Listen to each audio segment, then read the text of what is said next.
Hi everybody, welcome back to another episode of Millennial X, and today we are joined in by the beautiful Abongile Zwane. She is a regional finalist for Miss Earth South Africa. How are you, Abongile? I'm good, I'm great. How does that feel? You are so beautiful. I mean, sitting here, I'm like, you are so beautiful. Thank you, too. Thank you, Millennial X, for having me. No problem. So who is Abongile? Abongile is an aspiring CASA, now venturing into different things such as Miss Earth, and now I'm a finalist in Miss Earth, and I'm also a philanthropist at heart. I'm currently working on my NPO, which is about adult diapers, and giving out adult diapers to medical care and also at home care, because other people are bedridden at home and have no one to take care of them. And so there's so many competition that you could have entered. I mean, there's Miss Earth, there is Miss Inspire SA, there is Miss SA. Why particularly Miss Earth South Africa? So I didn't know about Miss Earth at first. So I found out about Miss Earth from one of my mentors. His sister was on Miss Earth. So then I went on the page and I started looking at Miss Earth in general, and I saw that it's not like other pageants where you see people on runways, people like doing appearances. It's more about giving back, and I felt like that was aligned it's aligned with my beliefs, and I felt like this is the platform for me, and also to push and open more doors as a philanthropist at heart. And also throughout the journey, what are the main projects that you guys have been working on, particularly as you have said? So the main projects we've had so far was I hosted an educational cleanup in June, and the great thing about Miss Earth, they encourage us to actually take charge, start your own projects. It's not about come here and then just help us participate in this day, but you initiate from starting your own projects, deciding which school, if you are going to a school, where do you want to clean up, who to partner with, because I've partnered with the Rand Waters in the first one. We were at Ufuni Jabule Primary School. It was really amazing and successful, and then the second one was Mandela Day. So I decided that I want to have something where I can have an experience for the kids, not only just give them, like, for example, blankets and then leave, but rather give them an experience, because it's a safe haven. So kids from safe haven go through a lot. So just engaging with the kids, giving them a fun day, things that they will understand, because a 3-year-old won't understand why we make blankets, only the founder will understand. So we had face painting, and we collaborated with ABSA. And it was like a fun day. It was really amazing. So we are currently, as you know, we currently living in a world where there's like global warming and serious issue. And what is the role of Miss Earth, the organization, and what is your role as a finalist in terms of ensuring that we have a world in 10 years' time, we have a world in 50 years' time? Thank you for asking me that, because I feel like a lot of people misinterpret what Miss Earth is for. People think it's just, I need to come up and look pretty, and that's all I do. So Miss Earth is a campaign where we advocate such things, where we bring awareness to people, because I realized back home, like, we put being an environmentalist far. We don't bring it close to us, and being an environmentalist means that you and I can both be environmentalists. You don't have to you don't have to wait to be in Miss Earth. We need to start from the roots and telling children and encouraging them that pick up the litter, don't waste water. So that's just bringing awareness everywhere. And the other thing that you mentioned in the beginning of the link is that you are an aspiring chartered accountant.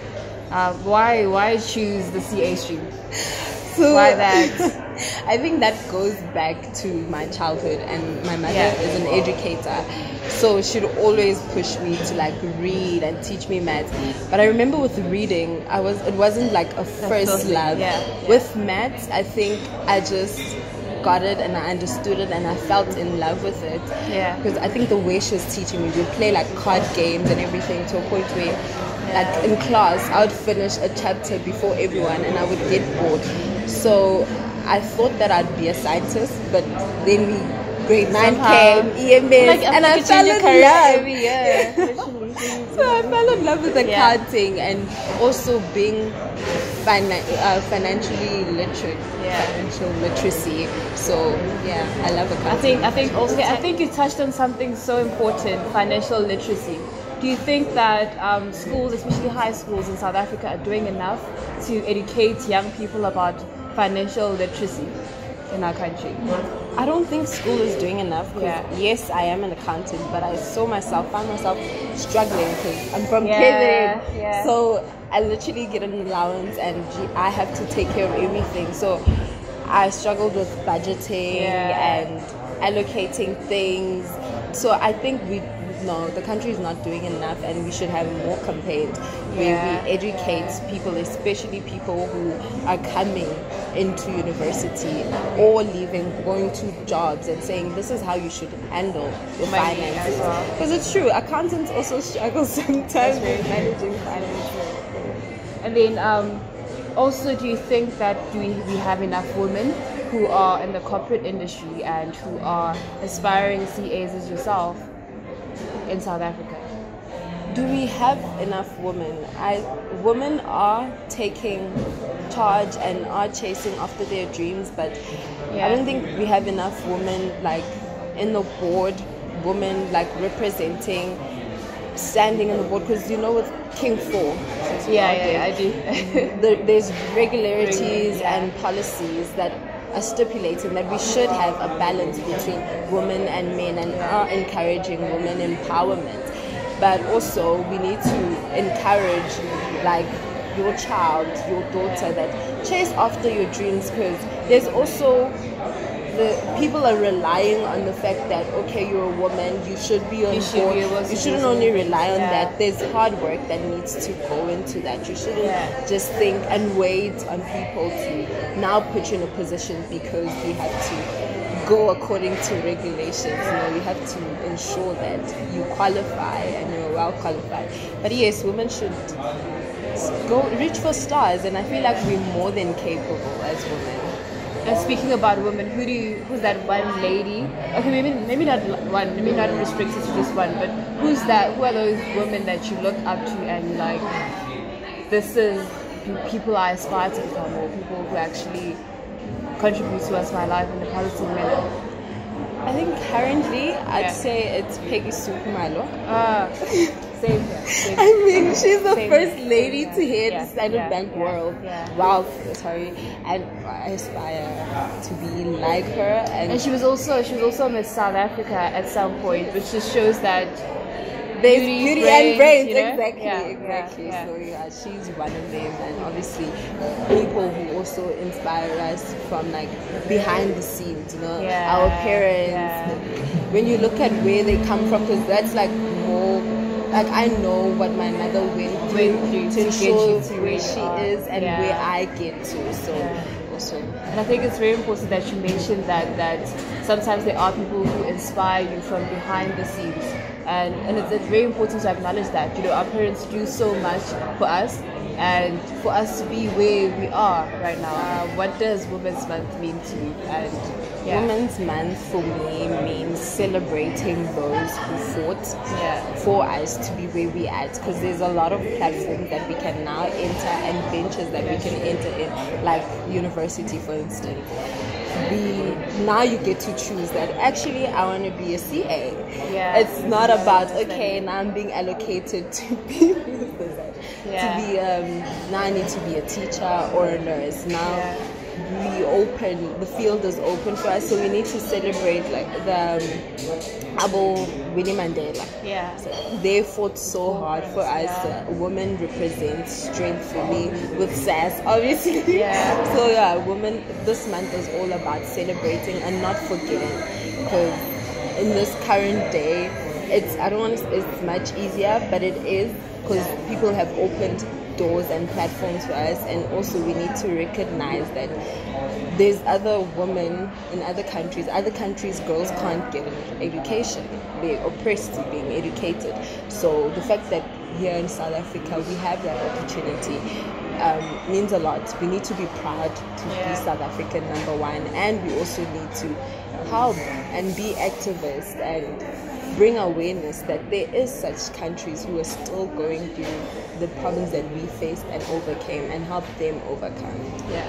And then the other thing is that, like, women, as you said, like Mama Winnie Madikizela Mandela, they've passed on a baton for us. Do you think that, and also we always get these things that people say that our battles that we're fighting right now are not the same as back then. What is your take on that? Do you think that we have it easier, or do you think that although back then, they had to go through things like apartheid, and now we don't really have to deal with that, but do you think that do we still have problems that we are dealing with as women in South Africa, and do you think that, compared to back then, what is your take? Yes, I definitely think that I don't want to say we have it easy, I don't know, because we are still battling, struggling with a few things, such as post-apartheid is a problem for us. Post-apartheid is a problem for us. I feel like as black people, we don't have enough economical freedom as yet. And when we do have that freedom, we don't know how to handle that freedom and the power. So I think also just changing your mindset, because you have to think that the woman that's raising you was the same woman that was struggling during apartheid time. So now that woman has to also teach you how it's like for you to be a strong woman and have strength and carry that in post-apartheid. So there is a lot of dimensions into this. So definitely, it's not easy. I noticed that you use the metal straw instead of plastic straw, which is the first time I'm seeing it. Why a metal straw and not a plastic straw? This metal straw is all about Miss Earth, what we do, like helping people to bring awareness that there's straws are the things that pollute. You look at a straw and it's like something so small, little, and you're like, why are people making such a big deal about straws? But looking at the KFC campaign, so KFC is no longer using plastic straws. They've moved to paper straws, and now they're actually going to save like 60 billion straws a year annually. So you can imagine how much that is. And the straws are the things that we find when you're looking at creatures in sea life creatures, and you find straws, plastic and everything. So we're trying to make a change, small big changes, small steps. And I don't know if you know, but Rwanda is an African country. It was once named the cleanest country in Africa.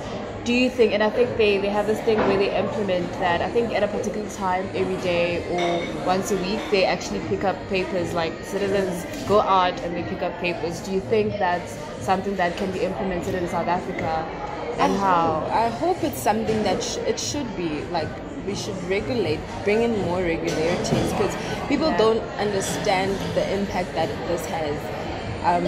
There's a country already, like it's already populated with litter, and people can't use that as an, I'm just going with my boo to the beach. So we still have that privilege. You can still go to Richards Bay, still go to Cape Town and Durban. So yes, we need to bring in more regularities. And also, it was so lovely chatting to you. I mean, we can go on and on and on for the whole day, but unfortunately this is the end of our segment. But a few words from you. What are your last words? What would you like to say to the youth of South Africa and young girls who are aspiring and looking up, who look up to you and push that you are? So in my journey, I've learned that you should be confident. First of all, be confident in whatever you do, because you can have dreams and not be confident that you can make it. Like, confidence kind of attracts what you want to want you. So dream, reach for stars, try new things. And there's a saying that you should jump and a net will appear.